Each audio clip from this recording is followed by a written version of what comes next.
much ginger did you buy the last time I told you to buy ginger? Did you buy a lot? Because it comes in like hands that are this big. I've got a great recipe that uses ginger again. It's salmon cooked in parchment paper with orange and ginger. And in fact, we love this recipe so much, it was the cover of our April issue. Did you see it? The first thing that I'm doing is cleaning some of that ginger that I'm talking about. Use the side of your spoon. A sharp edge is best to just scrape the skin right off of your ginger.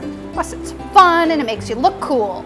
So take a 2-inch piece of ginger and peel it. What else do? You cut it into pieces. I really only need 2 inches. My super duper easy technique for measuring. It's very, very accurate. And then slice across into coins, very thin, and then crosswise again into little strips.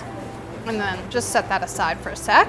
And then there's 2 other really great flavoring ingredients here. 3 oranges, of which I'm gonna use the zest and slices, and a shallot. Grate your orange a little because you want to use the zest and the slices, and you always want to start with the zest, otherwise what happens? You peel it, use your handy dandy zester. You should definitely have one of these if you don't. It's a rasp grater and they're so good for getting really, really fine pieces of zest off of citrus.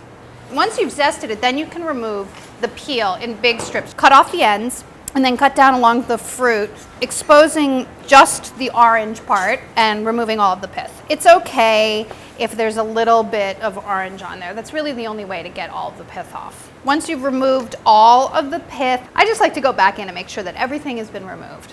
And then just slice it into rounds. Cut them kind of thin because they have to cook quickly. This fish is only going to cook for about 15 minutes in your parchment in the oven. You know, I said 3 oranges, but I think I'm just going to use 2 because it looks like it's enough. You only need like 3 or 4 slices, so save this orange to eat.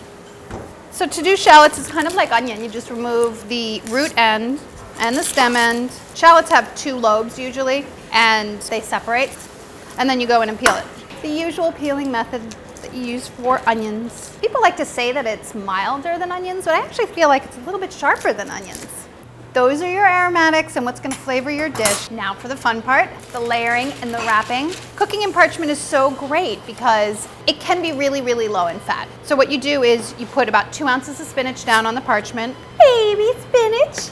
This cooks down really nicely in here. Top with a few pieces of the orange, like 2 or 3, some of that orange zest.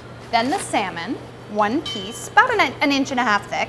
1/4 of the ginger and 1/4 of the shallot. So few ingredients too, and it's almost a full meal. I mean, you don't have a starch in here, but you don't need a starch with every meal, right? You've got all the vegetables, you've got a fruit, it's fantastic. Tiny bit of olive oil, like not even a teaspoon maybe. And then salt and pepper, of course. Don't skimp on the salt and pepper. That's all the seasoning, it's gorgeous. Then you take the 2 edges of your parchment and fold them up over the fish. Pleat it once or twice or even 3 times. A tight seal is what's gonna make this cook properly. Fold the edges under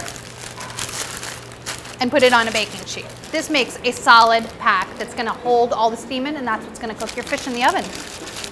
400 degrees for 15 to 18 minutes. What's gonna happen is these are gonna steam inside their pack. It's gonna puff up and it's gonna be all dramatic. When you take it out of the oven, everybody's gonna be like, oh my God, I can't believe you made that. It's so fantastic.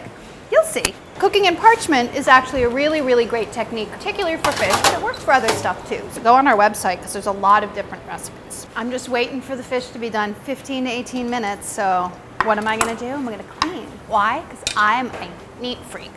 Just ask anybody who works for me, especially Jessie. There's messy Jessie over there. I'm trying to train her. It's not working. Doesn't listen to me or anybody else.